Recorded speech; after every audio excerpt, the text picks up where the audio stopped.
talking about them. All right, so welcome to those of you that are joining us online. Now we have that mic all set up. We have a lot of singers up here this morning. They're out to get me. They're out to trip me up. All right, are you blessed this morning? Yes. So I heard this rumor that in some churches, in some traditions, they say, he is risen.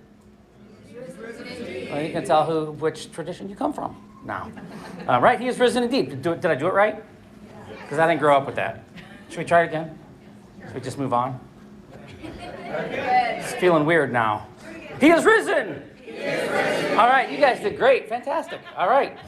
I love it. All right, so we are so thrilled to have you join with us this morning. Those of you that are here in person, those of you that are joining us online. If you're here with us in person, I just would share with you that there's a visitor's card in the back of the seat that's in front of you. If you just take a moment and fill that out. Maybe one of the boring parts during the message. You just jot down, some info, and then you can throw that in an offering plate as you exit the building here later on this morning. We would love to know more about you and get to know you. So every few years or so, I feel this pressure at Easter to kind of go through like all the evidence that we have to believe in the resurrection. It's quite a thing that we're talking about here, that Jesus conquered death and the grave. And so every few years we kind of go over that and do that. And I think to myself, well, it's only been 3 or 4 maybe years that we kind of went over that evidence. But I think it's a good idea to do that, even if you've heard it. Because I guess like one time you hear it for you and you go, that's pretty convincing. That's compelling. I believe that, I'm convinced. And then, 7 months later, somebody asks you about it and you go, I've heard the answer to what you're asking me about, but I can't tell you what so then maybe the second time you hear it yourself. And so I don't know why I tell you that, because I'm not doing that this morning. I actually want to go over some evidence framed in a different way. And it's something that I've never shared before. I've maybe touched on it a little bit, and I was familiar with it, but I did a deep dive and studied this a little more. And so let's just get right into what I want to share with you this morning. So not the traditional, evidence of the proof of the resurrection, but I want to share some things that will help along those lines. You'll see what I mean as we flesh this out. So many of you know the Pharisees. Those are like the bad guys in the New Testament. They were the religious guys, and they were just one group of the bad religious guys. There was the Pharisees, and there was that other group, the Sadducees. You remember the Sadducees, right? They don't appear as often, but they're still there. They're still annoying and grating on people and annoying everyone. I can sort of hear Jesus speaking to the Pharisees and the Sadducees, like Jimmy Stewart said in It's a Wonderful Life to the one guy, why don't you go and stop annoying people? Who was the guy? Wasn't he one of the little rascals? Wasn't he? Like, remember at the dance when they're dancing? Oh, why don't you stop annoying people? See Jesus just kind of having that attitude towards the Pharisees and the Sadducees. And then the Sadducees, well, I'm sorry. Hey, it's not Christmas. It's the wrong holiday. But if you know the movie well, you're not with me. You're just going to leave me hanging out there like that, huh? All right, well, it's a good movie, but, you have to wait a few months. Okay, so anyways, the Sadducees, the Bible tells us that they did not believe in the resurrection. And they asked Jesus some questions. I'd love to go into detail, but we don't have time for that this morning. But they asked Jesus some questions about the resurrection, and they were trying to make him look bad. They were trying to make the resurrection look ridiculous. And Jesus, in the manner that he always does, showed them that it was a bad idea to question him and try to embarrass him publicly. Always turns out bad when you try to embarrass Jesus publicly. And we won't go to the scripture, but Jesus replied to them as they tried to trip him up over the resurrection. He said, "You are in error because you do not know the scriptures or the power of God."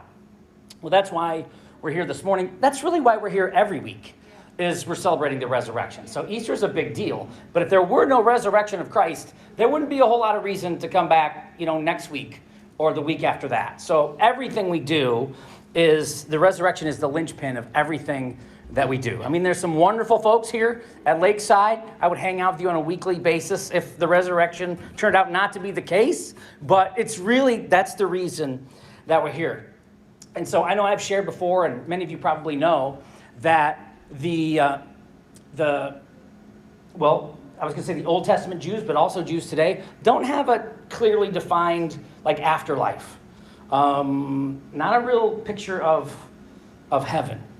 And I know I've touched on that before. And there's not, the Old Testament doesn't talk a lot about, when you get to heaven and streets of gold and that kind of thing.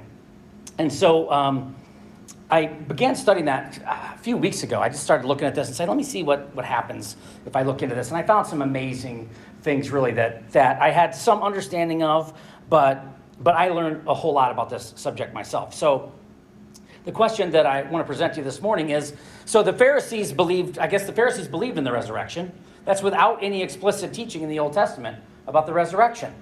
And other people evidently believed in the resurrection because it was the Sadducees that were the weirdos, the oddballs, the guys that didn't believe in the resurrection. So when I say resurrection, I should clarify, that could mean a few things, right? So on Easter, we talk a lot about the resurrection of Jesus Christ. Jesus conquered death and the grave. But it's because he did that we can conquer death too. Amen.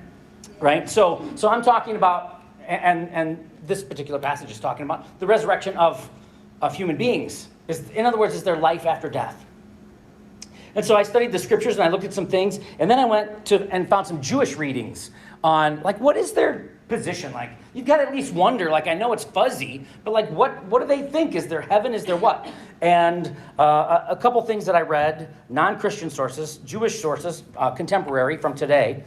Lo and behold, as I suspected, Jews do have an understanding and a belief of the afterlife. And it's a little fuzzier than the New Testament. The New Testament really puts a finer point on it and really gives some great definition and some detail about what happens after death, that we are resurrected. And then, of course, of heaven, churches and Christians make much of heaven. There's much more to salvation than going to heaven when we die.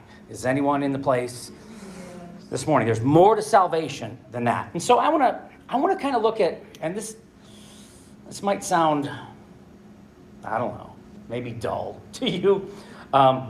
But I want to look at what the Old Testament has to say. Does the Old Testament give us hope about a resurrection? In other words, is there some natural inclination?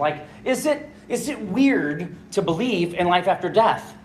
Or is that just a natural progression of things? Is that perfectly reasonable to believe that life extends beyond where we're at right here?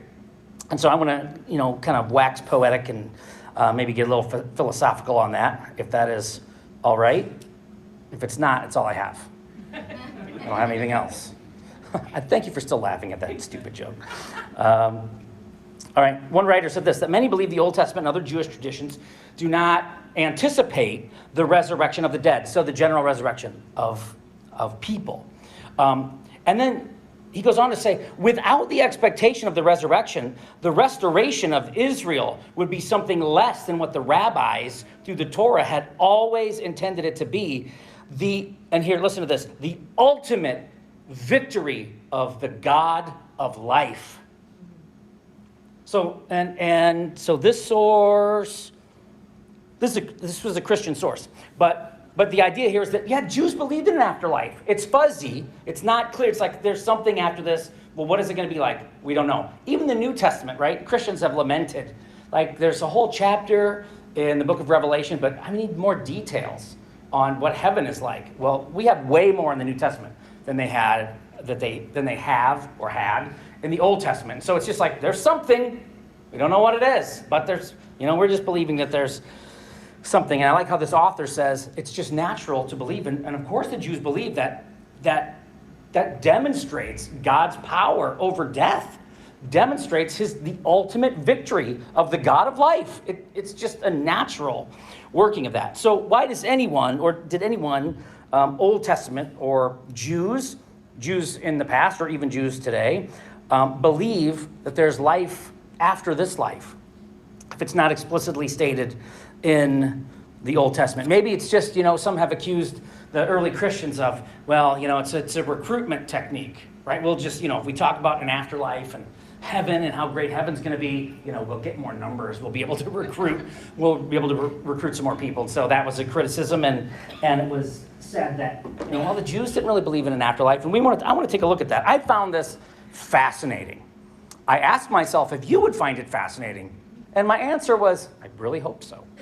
I really don't know. I learned something about myself this week. I learned that I have more than two, but I noticed that I have two substantial fears that I face every week. One is that I speak over your heads and give you too much detail and too intense and get into the weeds and nobody understands me and I'm bored because I'm speaking over your heads. And the other fear is that I speak way below where you're at. And you're like, everybody knows this. Doesn't he tell me anything new? So I have two fears. So I'm trying to hit, in between those two fears. And I thought about that a little bit. And I thought, if I'm going to err on one of those sides, which do you suppose that would be? Well, one of them makes me look smart. Still bores you. But the other one makes me look dumb. Still bores you. If I'm going to bore you either way, I'm going to at least go for the one that makes me look smart. No, I've got a lot of detail this morning, and I think this is fascinating. I hope to bring you along with me. You say, man, he's got a lot of energy today. Is he just that excited about Easter? Maybe. I'm trying to keep you with me. Stay with me. So I find this really, really fascinating.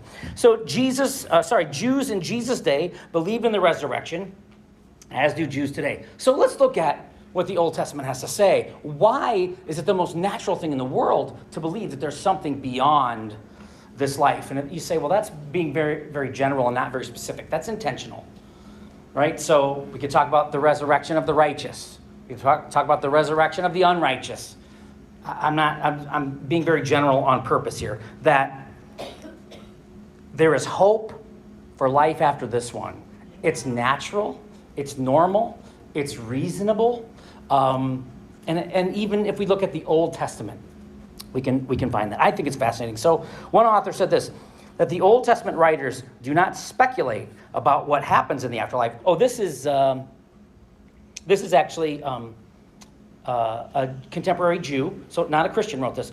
Old Testament writers do not speculate about what happens in the afterlife. They simply present the belief that faithful people will live because Yahweh lives. Because God lives. I love that.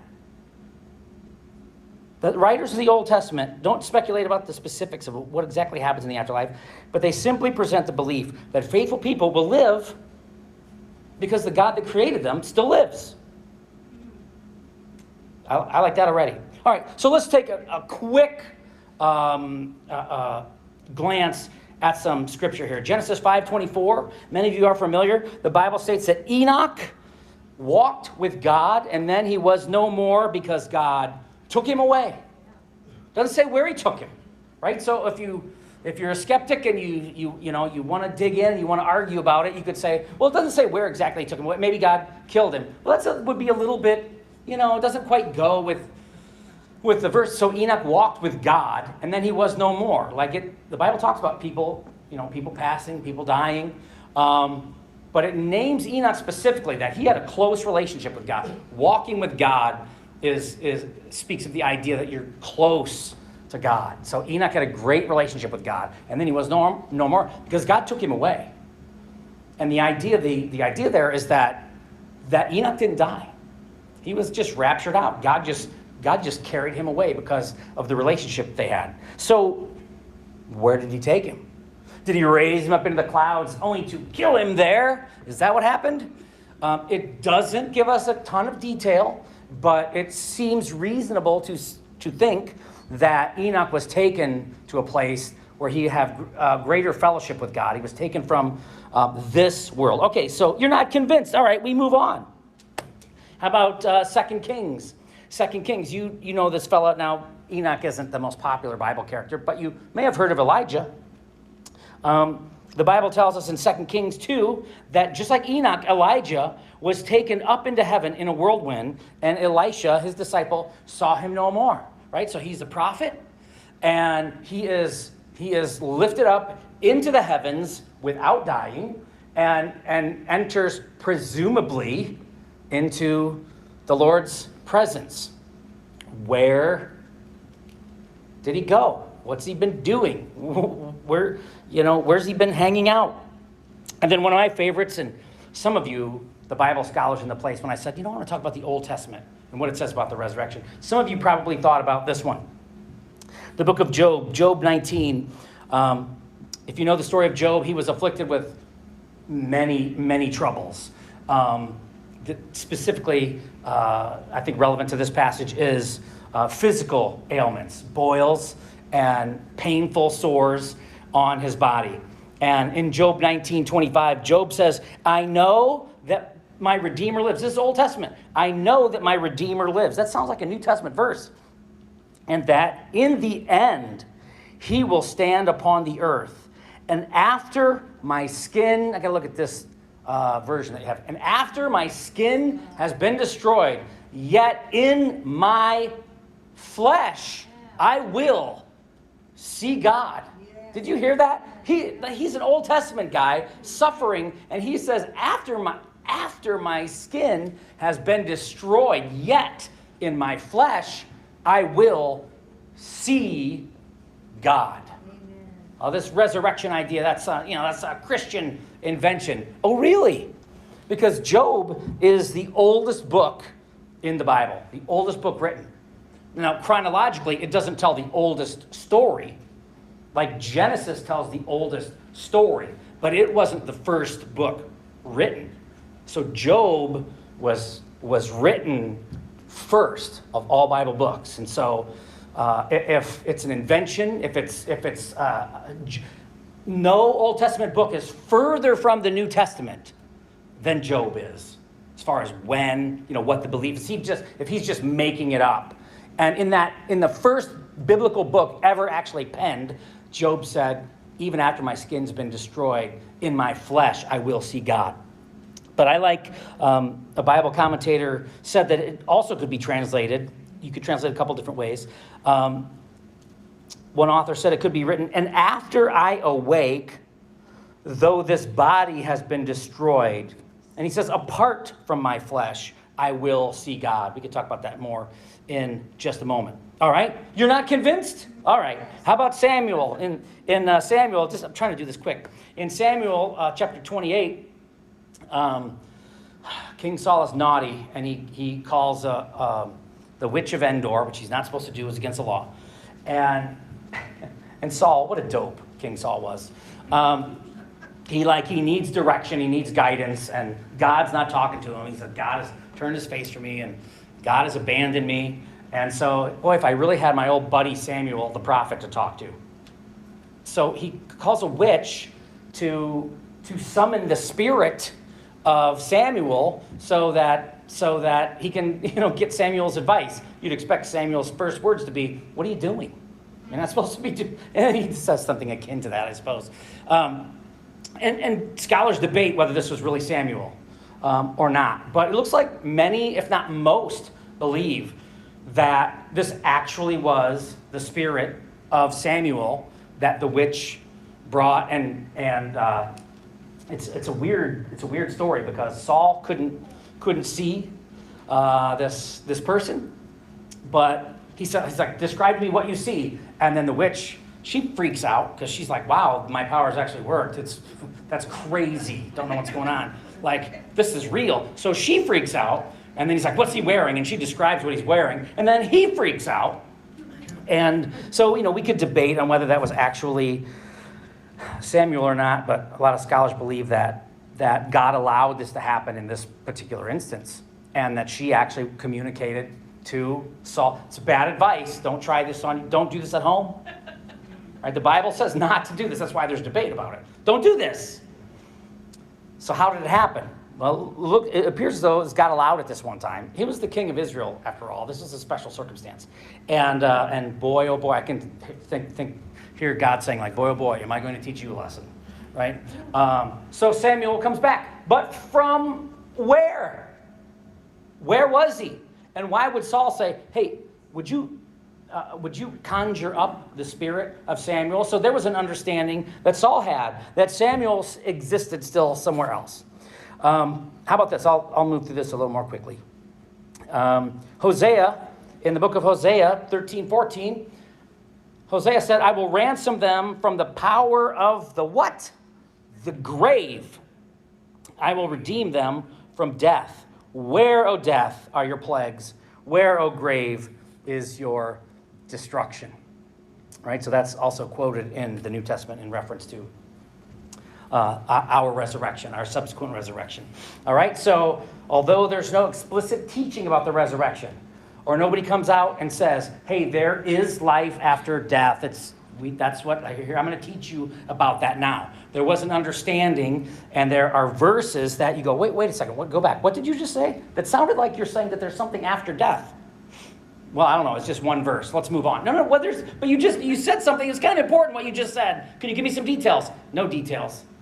I'm just saying, I'll give you a little nugget, and then we're moving on.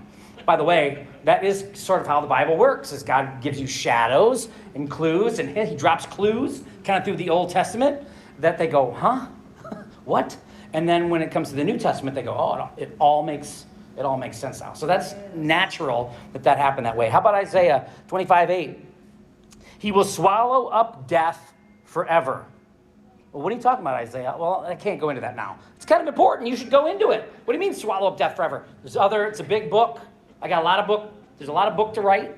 I'm going to keep moving. I can't stop and talk about that. But no, when you said that the Lord said he would swallow up death forever, I'd like to know more about that. Moving on. It just doesn't. We don't have time to talk about, life after you die on this earth. We've got other issues to grapple with. Okay, but Isaiah says he will swallow up death forever. The sovereign Lord will wipe away the tears from all faces. He will remove the disgrace of his people from all the earth. And then I like this. The Lord has spoken. That's very final sounding, right? And then I'll give you one more. There's others too, but Daniel 12:2 says, multitudes this is pretty compelling. Multitudes who sleep in the dust of the earth will awake. Some to everlasting life, others to shame and everlasting contempt. So that's the general resurrection. So Daniel talks about, and even kind of gives us a time period, sort of, for that. And so while there's no explicit teaching, it's not unnatural that believers in Jesus' day, that Jews today, that the Pharisees, despite all their mistakes and the crazy other horrible things that they believed, they did believe in the resurrection. And so I read that, and there's a lot of Psalms that I left out. There's many Psalms that seem to suggest the same thing, but the way they're worded, it could be that God saved the psalmist from going to the grave too early. So arguments were made that speaks of resurrection, but I didn't want to present any of those this morning because it could be taken a couple different ways. So there's more in the Old Testament that says this. I found that just fascinating. So, and then the Jewish author that I read said there's just, and I'm paraphrasing, but there's just something about life, and we read one quote earlier, that there's just something about life. If you are in a relationship, in a covenant with the God of life, and he created you, he made you, and you live in this natural material world, and then you die, if there's a God at all, and he continues to live, why would you stop? Why wouldn't you just continue to go on living? And so that's something of a philosophical argument. And so I looked up, arguments against life after death. I think I said generally life after death. And so I found some philosophy, and I found an article that was published. Oh, I had his name. I don't think you'd know him, but I'm going to give you the article, but I didn't jot down the reference. But I found an article published on a philosophy website that argues against survival. So when I say survival, here in the next few moments, survival means life after death.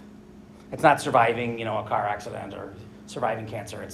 It's survival, right? So I'll read you a couple quotes. So when you hear survival, that's, I don't know why he called it that, but that's just a cute way of saying life after death. So this philosopher is arguing that there is no reason to believe in survival. life after death. All right? So I'll just read my remarks here. So at first, the author attempts to show how arguments for survival are unimpressive. And I thought it was funny. I wrote, I found this portion of his article unimpressive. Nothing? Okay. All right. I thought I was clever. I don't know. I thought that was like these people believe in life after death. Here's my arguments against it.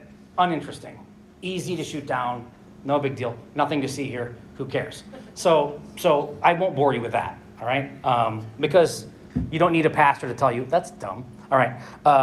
So not very compelling. So I found it unimpressive. I find my jokes, however, very impressive. And again, unimpressive. All right.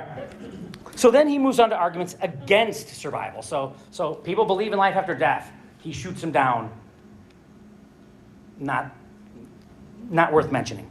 And then he says, now I'm going to argue and I'm going to prove, or I don't know if he said prove, but give evidence that there is not life after death. My intention here is to show you that the belief in the resurrection, while it might seem outlandish and fanciful and a myth created by the early church, is actually just natural, biblical, even in the Old Testament. You notice, except for referring to the Sadducees, I don't think I even gave one New Testament scripture yet this morning.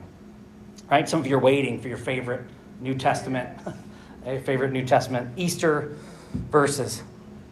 You might be waiting a while. It might be a while. So he goes on then to argue against survival. So you people that believe there's life after death, now let me demonstrate the proof that there is no life after death. All right. And he gets on some points that he thought were particularly strong, and I have some remarks regarding those. And some of those that were sort of strong arguments, those I want to address, right? The weak ones we don't really need to, but I want to look at some of the things that he said. Here's a good reason why we shouldn't believe in life after death. All right, so he goes in and he says, and this is a quote, "We turn now to perhaps the strongest argument against survival." So in his view, this is the strongest argument against survival or life after death. The claim that the mind is dependent on the brain. If it could be established that minds cannot exist without, if it could be established that minds cannot exist without brains, this would undermine not only the possibility of survival outside the body, but most other survival theories as well. So he's like, this is my moment. I'm going to prove to you.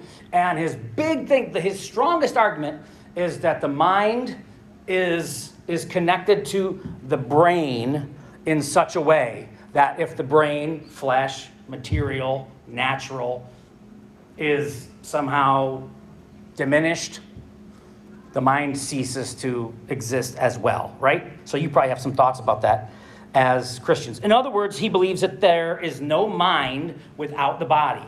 The mind is natural, material, and it's nothing more. So I'm guessing the believers in the place, and those of you watching online, you would say, well, I know that it's the mind, like who you are, and your natural physical brain, they're definitely connected in a way, but there seems to be a difference. Let me explain that to you if you're not following. One author wrote this regarding this idea that, in other words, I submit to you this morning that the mind can exist independently of the brain. Or you could say, instead of mind, you could say soul. You could say consciousness. You could just say the person. All right? I submit to you, I suggest this morning that an individual can exist without their physical brain.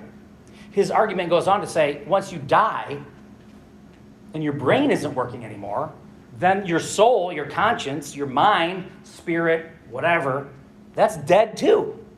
And so that's his big proof. And he has some proofs. I won't get into them this morning, or not proofs, but he has some arguments that we won't get into this morning. You can look it up if you care. They're okay, but Christian apologists wrote regarding this idea that the mind or the soul or who you are as a human being is linked to the brain without a doubt.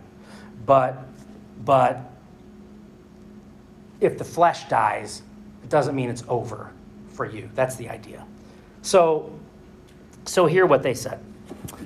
Human thoughts and theories are not comprised only of materials. And so a materialist says everything is material, everything is in the world is nature. There's nothing that's ethereal, there's nothing spiritual. And so they go on to argue that thoughts are not material things.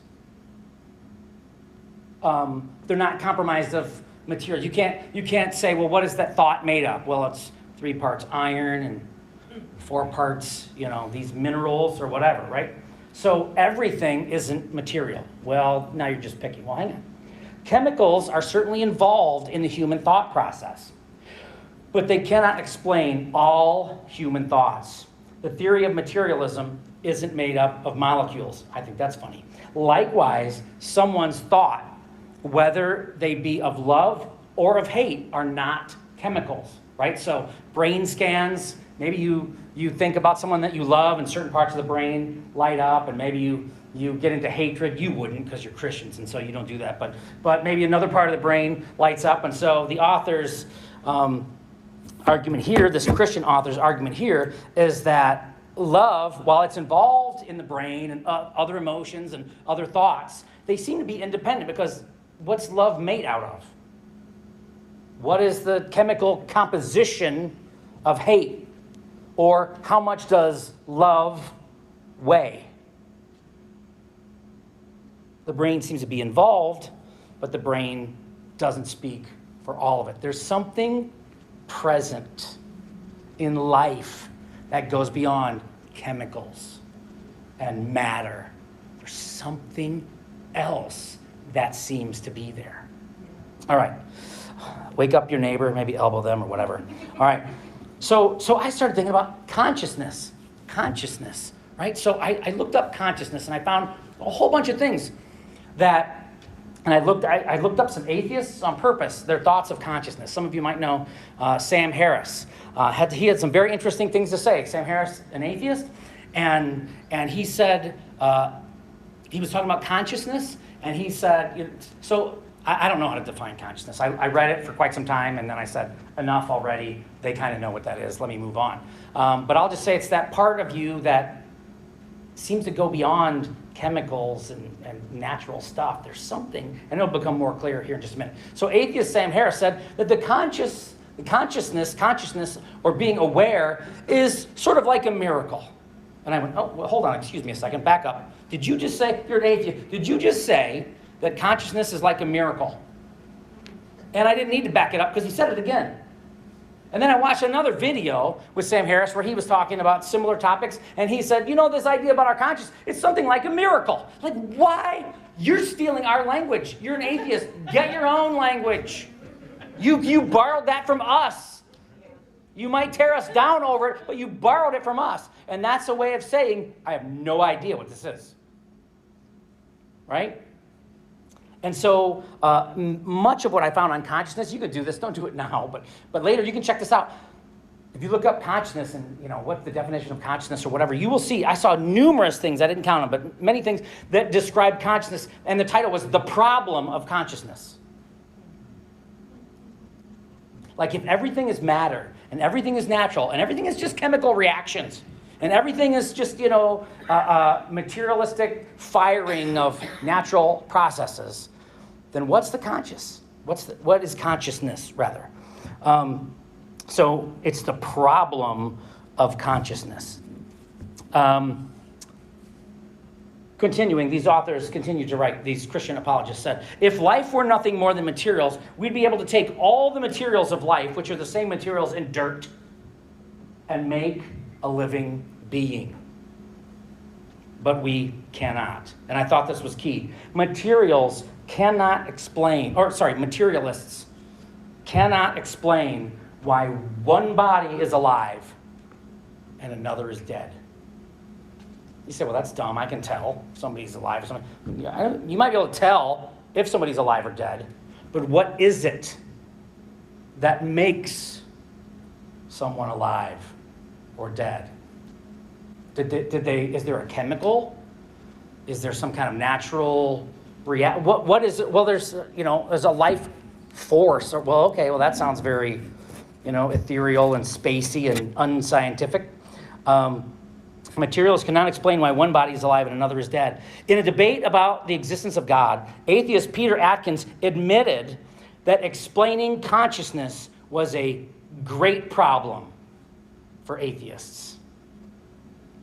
A great problem for atheists. All right, I'm having fun here. I don't know if you are. I'm having a great time. I'm having a great time. All right, I'll try to get through all this. The skeptic might argue that they have arrived at their conclusions due to reason. But if there is nothing in existence, that everything is matter and chemicals and reactions and things like that, then even reason itself is impossible. They go on.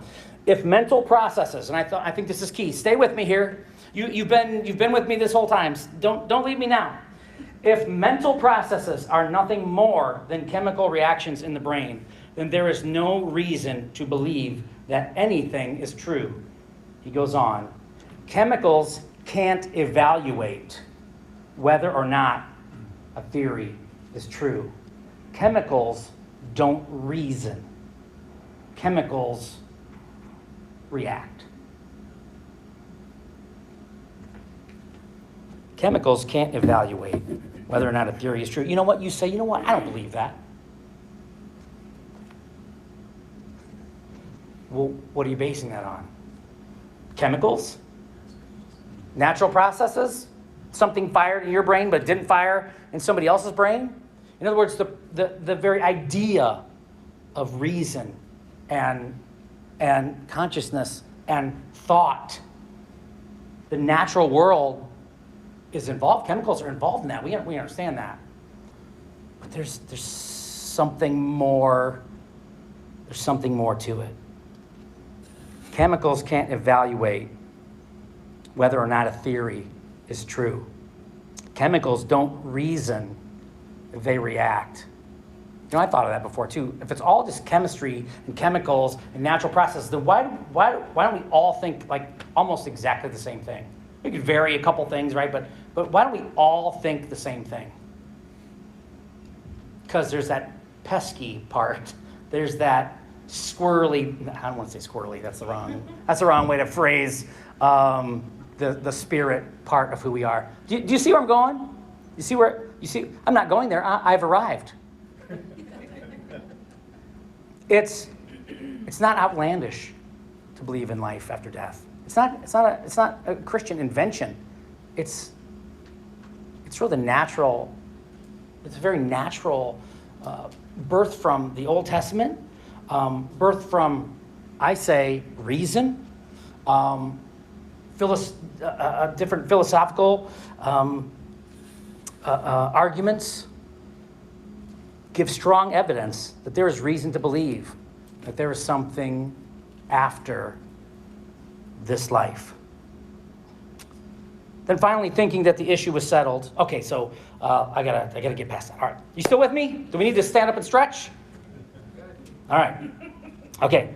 Finally, thinking that the issue is settled, that author comes to one possible exception. All right. So he says, the mind is exactly the same as the brain. Brain dies, mind dies, consciousness dies, person ceases to exist. I think there's strong evidence that that's not the case. Yeah. Because everything isn't the brain. We understand that. I think we understand that. I can go over it again. Do we understand? Yes. They're like, just say yes. It's a lie. You're in church. Just please, just say yes. We have to move past this. Okay. All right. So finally thinking that he had, knocked one out of the park, and that was his strongest argument. That the philosopher comes to one possible exception. Are you ready?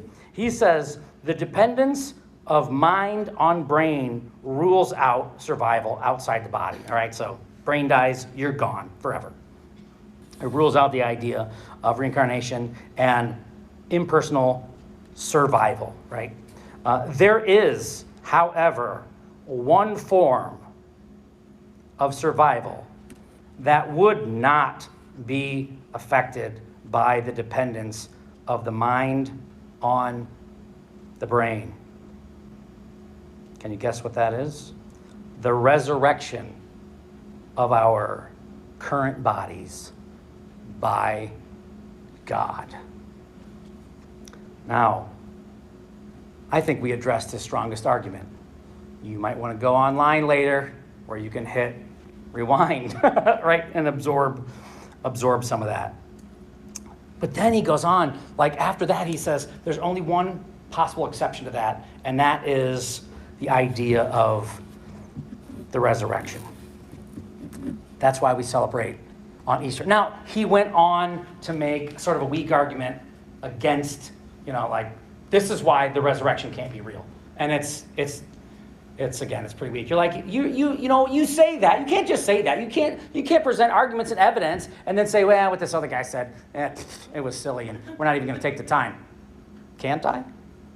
How many times have you looked at your watch or your phone, right? Like, I'm trying to save time. So in our house, I think I shared this with you. In our house, I came up with this brilliant idea.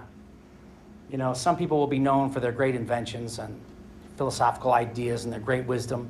And I came up with a numbering system to speed conversation along. You're welcome. You are the wrong guy. You are the wrong. I will not take your advice on how to speed a conversation along. All right. So my numbering system, it's brilliant. It's genius. Just work with me here. Anybody? I think I've talked about this before. So there's a 1. So a 1 means it was so dumb, it's not worth repeating. And so, like, I coughed, or I made a lot of noise because I ache and I hurt when I get up out of the chair, whatever. Like, you don't want to know. And so we've learned, because I've trained them, if you say, what? And you go, it's a 1. They go, fine, drop it, done, over. Don't have to repeat. Because you don't want to go, oh, I went, ugh, when I got out of the chair. You don't want to say that. You say it's a 1. Over. And then, so that's easy. And then there's a 2. I don't know why I'm telling you this. So then there's a 2. Take it up a notch. A 2 is, you also don't want to know this. But if sheer curiosity, if it will drive you crazy, and just by your sheer curiosity, like if you're just like, I just want to know, right? Anybody ever been that? What'd you say? What are you talking about? Oh, never mind. No, I want to know. Just forget it. No, tell me. I just need to know. No, it's not worth repeating. I just have to know now. I just have to know. So a 2 is,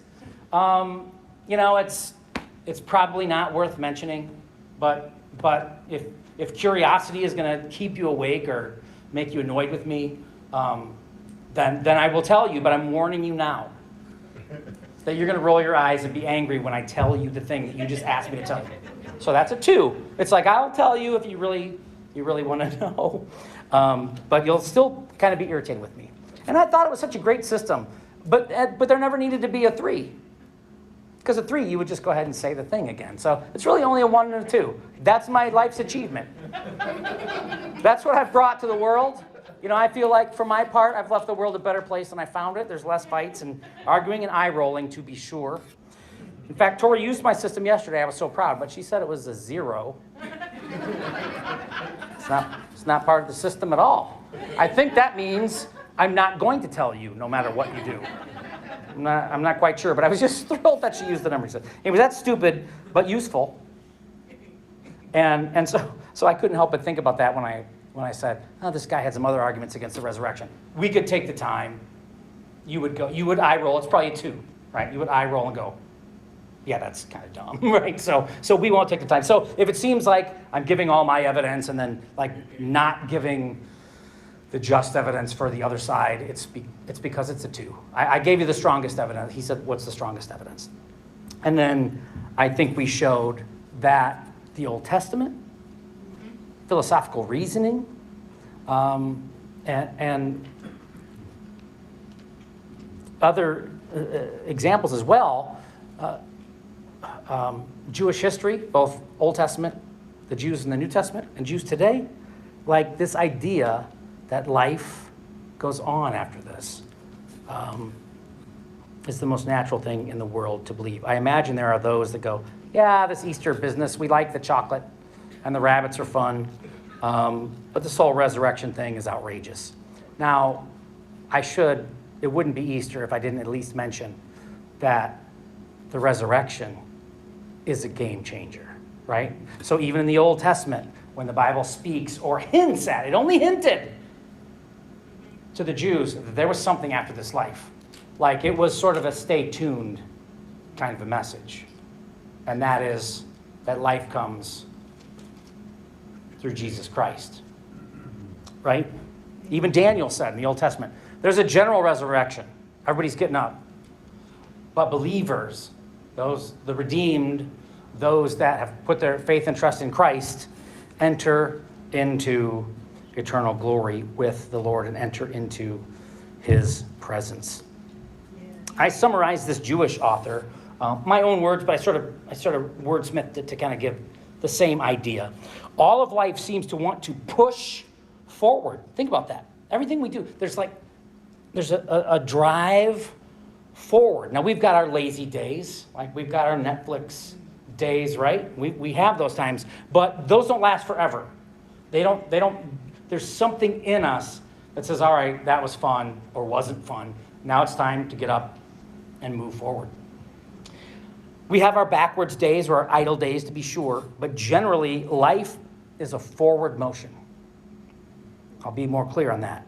We're moving toward something. This is this Jewish author writing, the Jews believe in the afterlife. And he talked about life seems to be built around forward movement. Yeah, we look back fondly and we have fond memories, and it's nice to visit the past. But I think we'd all agree it's unhealthy to stay in the past for long periods of time. The past is there as a tool for us. It's nice to reminisce and so forth. But life, this is the Jewish author, but I agreed with what he had to say. But there's something about life that seems to be saying, what's next? What's next? Let's move forward. Let's keep going. And he wrote that we have life is good and is rich and is meaningful when we have something to look what? Forward to. And so his argument, his philosophical argument, was that heaven, I don't know that he even used the word heaven, because his concept of the afterlife is different than a Christian's, but that there's something, if our whole life, the general idea is that we are moving forward, that in life we have something to look forward to. And there's a God who created us and put that in us and made us that way.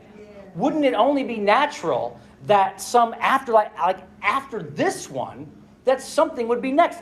And that the God who put that forward moving motor in us would compel us to move into the afterlife because we have something to look forward to. Not to mention that there are many that can testify that life is miserable and very often depressing when what? You know what I'm going to say. When we have nothing to look forward to. I didn't diagnose everybody that's ever experienced depression, but a big part of that might explain some of that is that, and I've heard this through the lips of countless individuals, that I have nothing to look forward to. You ever experienced that? You ever thought, you know what? Next week, there's nothing to look forward to, and the week after that, and next month?